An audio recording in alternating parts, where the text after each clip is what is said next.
Hey everybody, it's Solstice Past here. Today's video is going to be my first impressions of Armored Kill. I just finally got it to work today, and I guess we can talk about this while we wait for my pilot to take off. Okay, so I made a new account about a couple months ago for various reasons, and for some reason it would not take Armored Kill. It wouldn't let me download Armored Kill. I bought Premium. I bought it on my old account. I could still do all the close quarters and back of the car can and all that stuff on my new account, but it won't let me download Armored Kill. So I had to go back to my old account, which honestly is not too bad because I had all the unlocks for all the vehicles on my old account. So I'm just gonna be playing around with that now and doing Armored Kill. But anyways, so as you can see, this is on Armored Shield, and well, I'm sorry, I've got to point out this ridiculous helicopter kill. I just absolutely destroyed their attack helicopter.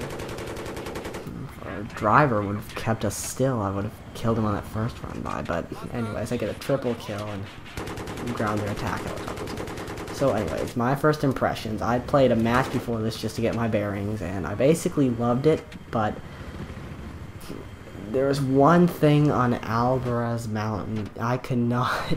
I was spending about 5 minutes just trying to get down those slopes without sliding. It was pretty bad. I was on the RU side. They might have to do something about that, make it less slidey. But anyways, I played around with that. I messed with the tank destroyers a little bit. I was one-shotting tanks, literally. Like, they'd drive up on me, I'd shoot it, I'd hit the bottom, and they'd blow up. I guess they'd maybe been injured beforehand, because I didn't do it more than twice. But basically what I'm trying to say out of that is, the artillery is, I made a video, I said this on one of my previous videos, the artillery is either going to be overpowered or underpowered, and it's actually kind of both. One volley basically blows the crap out of everything that moves on the ground. Literally. I blew up a tank with 2 rockets. I'm pretty sure it only had half health, but still, that equates to 4 rockets to kill tanks. So that means if you have a volley of 6, you can shoot all 6, 2 of them can miss, and you'll still blow the crap out of that tank. But you can't hit anything with that. The aiming system's really hard, but if you actually look at the unlocks there, the unlocks make it really good once you get later on in the game, and where you've got it basically all the unlocks unlocked, it becomes really good. But and then also the AC-130, I feel like its cannon it's basically the same thing as the attack helicopter gunner's cannon, just a little stronger, I think, and bigger explosions when the rounds of the ground.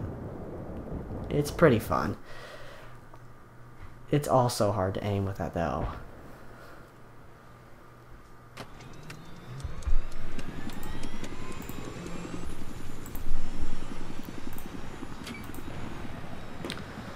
Okay, so basically, I guess I like Armored Kill. It's probably my favorite DLC so far. I mean, the maps just feel better than even the back to car can. It just feels like a really good battlefield. I mean, this map in particular, it just made me feel like I was playing 1943 again, driving around Wake Island for some reason. But really love the DLC. I probably will start uploading about a video a day on the weekdays because I don't want much time, but then on the weekends I can obviously play for like 12 hours straight, and that equates to a lot of videos. So I'll have a lot of videos up for you guys, and I've actually started getting a decent amount of video views. I made a video earlier on the patch problem because EA, if you didn't try to download Armored Kill last night, you're lucky because you couldn't. It was awful. The entire thing didn't work past like noon. I think it was just crappy. It's an awful downloading experience. Now here comes my cat. So back to what I was saying. I've gotten a lot of video views recently on the videos I've uploaded in the past 36 hours. I literally tripled my video views, quintupled my likes, and I'm obviously not getting 1,000 video views. You can look, I'm getting in the 50s and 60s, but that's pretty good for just making a channel about a month ago, and just starting uploading a few of my first videos. So anyways, I'm pretty sure the unlocks are for the tank, are like for new weapons for everything. What I've seen, you can quote me on that if I'm not wrong. But so I won't have any weapons to review, but I'll be doing it comprehensive, probably 15 minutes, since I have the limit of 15 minutes. I'm probably doing 15-minute video reviews of all of the vehicles in depth, going through all their unlocks and stuff, including the AC-130, and then I'll also go through and make probably I can't make it too extensive, so I'll just do a one-part video on each of the 4 maps outlining strategies for conquest and tank superiority. Because, well, there actually are strategies. I mean, you could just run around and shoot people with your tank, but there's more in depth to that. Most of you know that. So anyways, I'll just talk about the gameplay now, because that's basically all that I have for you today, really, on other news. Okay, so if you've been watching the video and paying attention, I basically kept the entire enemy air force grounded and have been off control. Oh, little windmills over there. But I've noticed on what is that? Is C and D are really close together. E is basically isolated. E and A are too isolated. I mean, it's basically the Russians are going to control E, the repair shop, and the Americans are going to control A, which is its name. And then B's also kind of separates on the outskirts because, well, I guess it needs to be, if it's going to be where the objective where, you know, AC-130 spawns from, so I guess that's to be right in the middle between a bunch of objectives. But I think C and D are just a little too close together. You can basically, that's like the city warfare area. It's like a little town, and but I mean, I guess the map's balance is pretty good. Each side gets a guaranteed map objective. And then you can basically fight. If you get control C, you're probably going to control D. That's what happened this entire match. If they controlled C, they controlled D. Generally. I mean, not the entire time. And then, obviously, it's a mad scramble for B, because that's where you get the AC-130. So, but I wasn't doing too well on this first match because I didn't know the map well yet. Because it's my first time playing through the map. Now, actually, believe it or not, I have played Death Valley 3 times. I've played Desert Shield twice, Alvarez Mountain twice, but I have not played Bandar Desert yet, so that's something to look forward. I have to look forward to tomorrow. I haven't tried it out yet, so if you guys could leave some comments on. If the map's good or not. I was concerned about the map balance, and I saw a layout. Apparently there are 4 objectives like right next to each other and one that's completely separate. So, but I guess that can make for some fun, and maybe implement the artillery for once, because that map is so open. But the artillery, if you've seen some of its unlocks, it has like the IR smoke unlock, which is good, and then zoom optics side, I think, but then it has like this incendiary smoke, which I was just like, what? Apparently, it's like this defensive mechanism. It's in the radius of IR smoke, probably uses the same FX too, but you basically click the same button that you click for the gadget, and then it just deploys a smoke that basically kills any infantry around you. So that could be really useful, because I got C4'd about every time I tried to get in one of those artillery, so that could be very nice. I'm looking forward to unlocking that, and then of course all the new vehicle unlock assignment things we have for the weapons, and one of them's like a tow launcher for one of them, and all of these weapons. And I also love this right here. If you'll see the little guy on his ATV, he's chilling out behind me, just hanging out, his feet off the back, just shooting RPGs at helicopters. That was funny. I made a little pun about it while I was actually playing, but I'm recording this about 30 minutes after the fact that I played this. So, but yeah, here's what I mean. There's about 130 meters separating them, and it's all like town, village, Caspian border gas station. Like, it's all like that. But also, one thing I'm very proud of them is they finally, DICE finally put in some new buildings. You can see them by the farmhouse. They put in new buildings. I mean, they aren't like completely new, but they really modified the old buildings like a ton. So we finally have new buildings, not just the same buildings recycled again and again and again for a remap. They even made new little cars. There's a new blue Chinese car. Right there, you can see it on the right. So glad that they implemented new stuff. And also, on this map, there's a ton of undergrowth. It's like hedgerows, like from World War II and after D-Day. Hopefully, you guys know about this, or you really need to go back to the grade history class.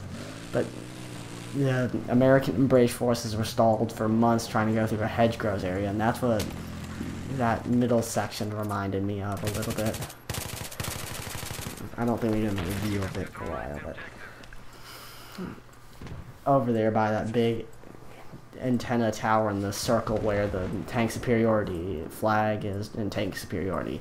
So, but lots of grass cover. I mean, you can see right here to my left by that tree, right here, there's just so much cover to hide behind. I couldn't even find my ATV for a second. I had to look for it. I guess it blends in really well too, but I also like the ATVs. I mean, oh yeah, I must point out, I'm not going to be doing an ATV review because I could probably spend like 2 minutes total, and that's completely elaborating on every single fact of it. So I'm not going to be doing an ATV review, but I think that was a given. You see, look, right there, more cover. I mean, you could crouch down in there, lie flat, go prone, and they would not know that you were there. Someone in infantry would not know you were there. That's like the infrared sights, which no one's used an infrared sight since sometime in March, I think, was when they had that patch that made infrared sights suck. I've not played the US side on this, so I think they spawn a little across the river, if I'm correct. Here we go again, more of that cover. But apparently there's a river here. I just noticed that a minute ago. That's what I was trying to point out. Oh, also, apparently I was doing pretty good this match. I thought I was doing like 4 and 6, and it was actually 6 and 4. I thought I was doing terrible, but apparently I've actually killed a decent amount of people. Because after I got out of the helicopter, I died a lot. I was surprised that there was no one at this treatment plant at A trying to, you know, save it. And there's the one flag they should control. Okay, here you can see me messing around with the artillery. In a second. When I cap the flag. Come on. Okay, there we go. I get it in. This thing, by the way, is the most impossible thing. It cannot go up hills on Albaraz Mountain. If you're on the RU side, you go down the mountain, you cannot come back up with this thing. I've tried. Okay, so basically, they only have 20 ticks left. For the rest of the match, I just mess around with the artillery. Apparently, all those tanks are indestructible. I thought at first there was like some huge battle that took place over here, but that's just the scenery and indestructible objects. But here is where probably only the second time I use the artillery, and so. But the rockets, it's kind of hard to get them on target. I mean, I was hitting a little behind D, doing some damage. Not too much. I mean, there wasn't anyone over there either. That's the one bad thing about console. PC has 7 objectives, and they can have a 64-man server, and that'd just be crazy fun. Unfortunately, we're stuck with 5 objectives and 24-man servers, 12 teams. 12 guys in each team. I wish they would, just for these maps, make it like 16 or 20 or 20, like 16 players in each team. Or 20 players in each team. That'd be a little better. I mean, these maps are absolutely huge. And also, they don't have enough tanks in tank superiority. There's like 6 or 7 or 8, I think there's 8 vehicles to go around for 12 people. So basically, there's 4 of you stuck back in spawn, wishing that you had spawned sooner and not gone to edit your weapon customization because you accidentally left the suppressor on it. That's a problem. If it's tank superiority, they need to have 12 vehicles that can go boom. Even add like artillery or IFVs in, or like 2 artillery, 2 IFVs, or just make it so every person has a vehicle. That must be actually the only problem on PC when you've got a 64-man server and you've got like probably 10, 12 vehicles to go around, 32 guys in each team. You know, oh, the javelin spam must be miserable on that. But nonetheless, some of those matches are probably fun. Also, I saw people avoiding those power lines you see right there. So I don't know if those, like, in helicopters, I mean, I don't know if those, like, make the helicopter damage them or hurt the drive when they fly through or something like that on down peak. Or maybe you made to, like, flip over and fall to the ground. I don't know. But everyone I've seen has been avoiding it like the plague. So, and then you saw there, I was trying to bombard C, just messing around. And then this is the moment this is why I'm looking forward to this incendiary smoke. Right here. I should not have tried to kill that guy. Like, I was gonna hit him from this close range. This really annoys me, though. Okay, he's got a grenade launcher, and he blew me up inside of that. They need to do something about it, to where you can't shoot me and kill me from outside without blowing the artillery truck up first. So he gets the artillery. Gunship paradrop. I've got to read that. I keep spawning in it and not realizing that it's full, and I keep parachuting out behind him.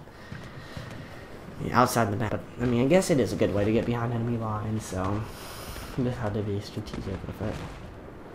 Okay, so this is coming up upon the end of the match, and I hope you guys like my commentary. This is my first real lengthy commentary, and I'm surprised I didn't make any mistakes for once. Usually I make a ton of mistakes. I have to like spend 20 minutes editing for like 5 minutes of actual recording, or completely re-record it again like 2 or 3 times. But I didn't make any mistakes this time, so I'm proud of myself. But back to the fact, I hope you guys like my commentary, and I'm trying to grow my channel a bit, and so it helps if you guys like, and if you really enjoyed my content and watched another one of my videos, or you want to see some more of my videos coming up, please subscribe. I haven't had any subscribers yet, though I am a relatively new channel, so it's not like I'm fretting it. And this is basically the end of the match, so I'll let you guys watch, and thanks guys for watching, and I hope you'll watch tomorrow when I have new footage up of tank superiority and conquest. If I get the time, I'll do conquest, but I'll probably tank superiority on Death Valley. Okay, well, anyways guys, thanks for watching.